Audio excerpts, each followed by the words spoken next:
कंवारी ननद। अंजलि की उम्र लगभग 30 साल हो चुकी थी। वो एक स्कूल में टीचर की जॉब करती थी। अंजलि के घर में उसकी माँ के अलावा उसका छोटा भाई और भाभी भी रहा करते थे। 30 साल की उम्र होने के बाद भी अंजलि की अब तक शादी नहीं हुई थी। इस बात को लेकर अंजलि की माँ रुक्मिणी देवी काफी परेशान रहा करती थी। माँ, मैं स्कूल जा रही हूँ, जरा मेरा टिफिन तो दे दीजिए। अब क्या पूरी जिंदगी मैं तुझे टिफिन बनाकर देती रहूंगी? अरे कुछ सोचा भी अपने बारे में या बस ऐसे ही? क्या माँ, सुबह सुबह फिर वही बातें लेकर बैठ गई। माँ गलत क्या कह रही है अंजलि दीदी? इतनी उम्र हो चुकी है आपकी, माँ कब तक आपकी सेवा करती रहेंगी? भाभी, मैंने माँ को कब कहा कि मेरी सेवा करो? वैसे भी अपना टिफिन मैं खुद तैयार कर लेती हूँ, बस टेबल से उठाकर देने को ही तो कहा था। वैसे अंजलि दीदी, देखा जाए तो टिफिन उठाकर देने की उम्र तो आपकी है। आपका अपना घर परिवार बच्चे होते तो ये जिम्मेदारी आज आप पूरी कर रही होती। एक बात मेरी समझ में नहीं आती, अगर मेरी शादी नहीं हुई तो इसमें मेरी क्या गलती है और तुम सब लोग मेरे पीछे क्यों पड़े रहते हो? अरे कुछ कहना क्या पीछे पड़े रहना होता है? अपने छोटे भाई को देख, तुझसे 3 साल छोटा है लेकिन 2 बच्चे खेल रहे हैं आंगन में। मुझे आप लोगों की कोई बात नहीं सुननी, जा रही हूँ मैं। और आप में से किसी को मेरा कोई काम करने की जरूरत नहीं है, मैं खुद संभाल लूंगी। इतना कहकर अंजलि वहां से चली जाती है। शाम को जब अंजलि अपने स्कूल से लौटकर घर वापस आती है तो उसने देखा कि पड़ोस वाली निर्मला चाची वहां पर बैठी हुई थी। क्या बात है अंजलि बिटिया, नौकरी करके वापस आ गई? जी चाची जी, कैसी हैं आप? मैं तो ठीक हूँ बेटा, तुम बताओ शादी के बारे में कुछ सोचा या नहीं? अरे रहने दीजिए ना, इससे तो शादी की बात करना ही बेकार है। कुछ भी कहो तो गुस्सा करती है, बात बात पर आंखें दिखाती है। माँ, आप ऐसा क्यों कह रही है? मैंने कब आप पर गुस्सा किया? अरे अंजलि बेटा, तुम्हारी माँ ठीक ही तो कहती है। 30 की होने आई हो, अब तुम्हें भी शादी वादी कर लेनी चाहिए। चाची जी, आप तो ऐसे कह रही हैं जैसे शादी करने से मैंने मना किया हो। रहने दीजिए निर्मला चाची, हमारी अंजलि दीदी को अभी तक उनकी पसंद का दूल्हा नहीं मिला ना, इसीलिए वो शादी नहीं कर रही। भाभी, ऐसी कोई बात नहीं है। अरे तो फिर क्या बात है? तुम्हारी माँ ने तुम्हारे लिए इतने रिश्ते ढूंढे लेकिन तुम्हें कोई पसंद ही नहीं आता। क्या है ना चाची जी, हमारी ननद रानी नौकरी जो करती है ऐसे ही थोड़ी ना किसी को पसंद कर लेंगी। अरे भाई, नौकरी का घमंड है तो बात अलग है, कोई और बात हो तो बताओ, कोई रास्ता निकाला जाए।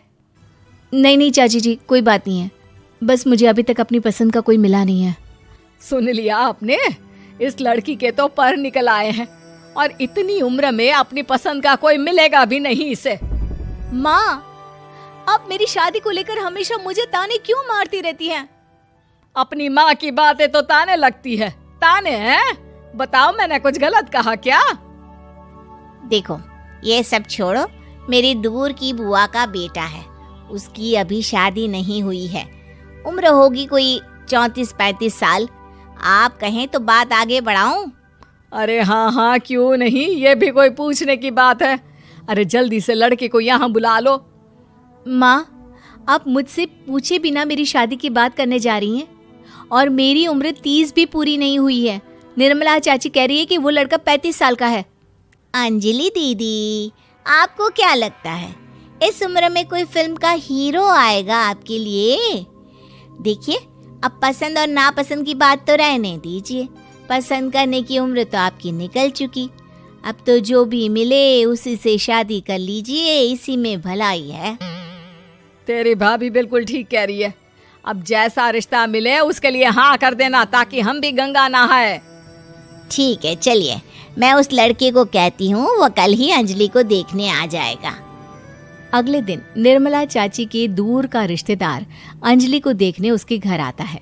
उसका नाम था अजय। अंजलि जी, तो आप नौकरी करती हैं, वो भी स्कूल में?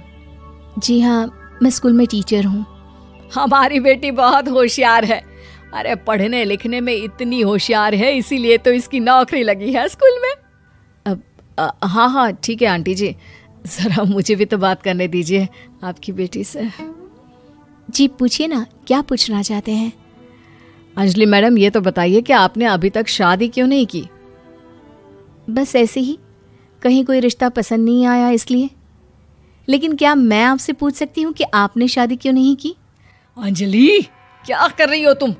लड़कियों को इस तरह की बातें नहीं शोभा देती। रहने दीजिए आंटी जी, आपकी बेटी काफ़ी पढ़ी लिखी है, मैं उनके सवाल का जवाब दे ही देता हूँ। वो क्या है ना, मुझे भी अभी तक अपनी पसंद की कोई लड़की नहीं मिली। अच्छा, कोई बात नहीं। वैसे आपकी तनख्वाह कितनी है? कितना कमा लेती हैं महीने का? जी यही कोई 25,000 महीने। बस 25,000? इतने से क्या होता है? इतने से तो आजकल घर भी नहीं चलता। आपके कहने का क्या मतलब है? अरे मैं तो ये सोच कर आया था कि नौकरी वाली लड़की है, आराम से 40,000 कमाती होगी। माफ कीजिएगा, आपका और मेरा रिश्ता नहीं हो सकता। जी कोई बात नहीं, मुझे भी आपके साथ शादी करने में कोई इंटरेस्ट नहीं है। अंजलि, किस तरह की बात कर रही हो? घर आए रिश्ते को ठुकरा रही हो तुम। दीदी, अब इस उम्र में आपको इतनी अकड़ नहीं दिखानी चाहिए। अच्छा खासा रिश्ता हाथ से निकल गया, कहीं ऐसा ना हो कि जिंदगी भर कुंवारी ही रह जाओ आप। कुछ दिन और ऐसे ही निकल जाते हैं और अंजलि की शादी कभी नहीं होती। अंजलि के परिवार वाले बिंदास उसे ताने मारते रहते हैं, लेकिन अंजलि एक बड़ी नौकरी की तैयारी करती है और उसमें सिलेक्ट होने के बाद अंजलि को एक बहुत बड़ी नौकरी मिल जाती है। अब तो दीदी के नखरे और भी ज्यादा बढ़ जाएंगे भाई, अब तो इतनी बड़ी नौकरी जो लगी है, अब इनकी शादी होने से रही। माँ, मुझे नौकरी के लिए दूसरे शहर जाना पड़ेगा। आप जानती हैं ये बहुत बड़ी जॉब है और इसमें पैसे भी बहुत ज्यादा मिलेंगे। अच्छा, कितने पैसे मिलेंगे बेटा? माँ, मुझे हर महीने 90,000 सैलरी मिलेगी। क्या? अरे वाह वाह, ये तो बहुत अच्छी बात है। लेकिन फायदा क्या? कितने भी पैसे मिले, शादी तो हुई नहीं ना तुम्हारी। अंजलि नौकरी करने के लिए दूसरे शहर में चली जाती है और जब कुछ महीनों के बाद वो वापस घर आती है तो उसे अपने पति के साथ देखकर उसके घर वाले हैरान रह जाते हैं। अरे अंजलि, तूने शादी कर ली और हमें बताया तक नहीं। और दामाद जी करते क्या है? इतनी बड़ी कार है उनकी। माँ, मैं आपको सब कुछ बताना चाहती थी, लेकिन आप सबके ताने सुनकर बहुत दुखी हो गई थी और इसलिए मैंने अपनी पसंद से शादी कर ली। मेरे पति मेरे साथ ही ऑफिस में नौकरी करते हैं और बहुत बड़े अफसर हैं। और एक बात बताऊं माँ, आज मैं बहुत खुश हूँ।